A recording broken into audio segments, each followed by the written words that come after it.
Jonathan Lee Riches investigates. They knew about this guy. They seen this guy before he did the shooting. Officers had eyes on him. They even took a picture of him, folks. He was scoping out the building beforehand. We're talking about 20-year-old Thomas Matthew Crooks right here. There's a new bombshell report by the Federalist that shows and shares some insight about what happened and the law enforcement failure here and Secret Service failure. Check it out. A shocking bombshell report by the Federalist.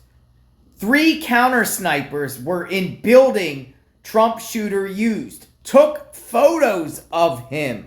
What? 3 law enforcement officers were stationed inside the building where a gunman shot former President Donald Trump at a Pennsylvania rally on Saturday. 2 days after the failed assassination attempt, Butler County reported that an officer confirmed there were 3 counter snipers stationed underneath the same roof where the assailant blew off part of President Trump's right ear. Officers notified the command center about the threat before the gunman fatally shot a rally goer and injured 3 others, including the Republican presidential nominee.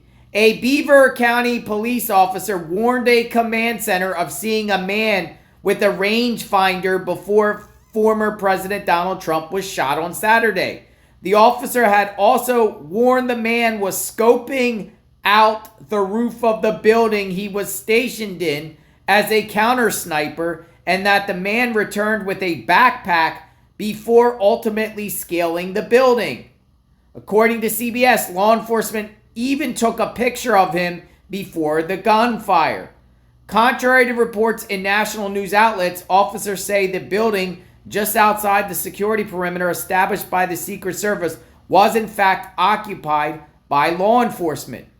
Federal CEO Sean Davis summed up the situation on X, who gave the order to do nothing until after the assassination shot at Trump, killed an innocent man on that stage, and fired round after round after round.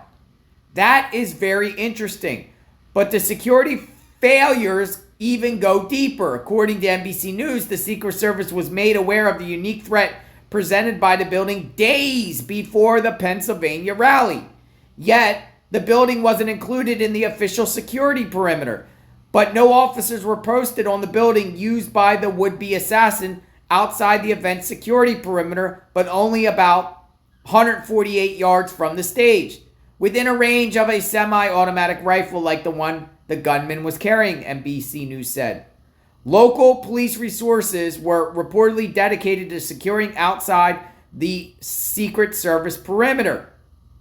As Real Clear Politics' Susan Krabje posted on X, my understanding is that the officers inside the building were local law enforcement, which begs the question of why this building was outside of the Secret Service official perimeter that were responsible for the manning. My sources in the Secret Service community tell me the agency was relying too heavily on law enforcement and even temps, not regular agents, officers assigned to Trump's detail because the regular detail was overworked. I am told that not even a handful of the agents were regularly assigned to Trump. Special Agent Charge Curran was one of the only, if not the only, regular member of Trump's permanent detail. While Secret Service Director Kimberly Cheadle said the former president's team had not requested extra security, a source told the Federalist that Trump's security detail had requested more protection and resources, but the Biden administration's Department of Homeland Security denied it. Cheadle said Monday, however, that she would not step down. Whew. Security failures all the way, folks. They were there. They knew about the building. How did this even happen? Let me know what you think. They had eyes on this guy, folks, and it wasn't stopped. How did this happen? Why did this happen? This guy ultimately got shots off and hit the former president of the United States in the ear, Donald Trump. Could have been much worse. Killed a firefighter, former firefighter. praying for his family, the family of Corey, and others injured. Serious security lapses here, and there needs to be an investigation. What do you think? What do you think? He was able to climb up on a roof and sit up there for almost a half hour? That's what they're saying. That's reporting. A long, long time. No communication whatsoever between law enforcement and Secret Service. Secret Service didn't even have their own people there. It was the local law enforcement's responsibility. Just a sad, sad day.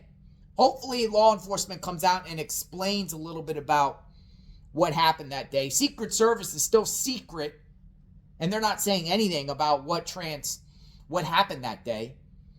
We are covering this case. No stone left unturned. We're trying to get the facts and understanding.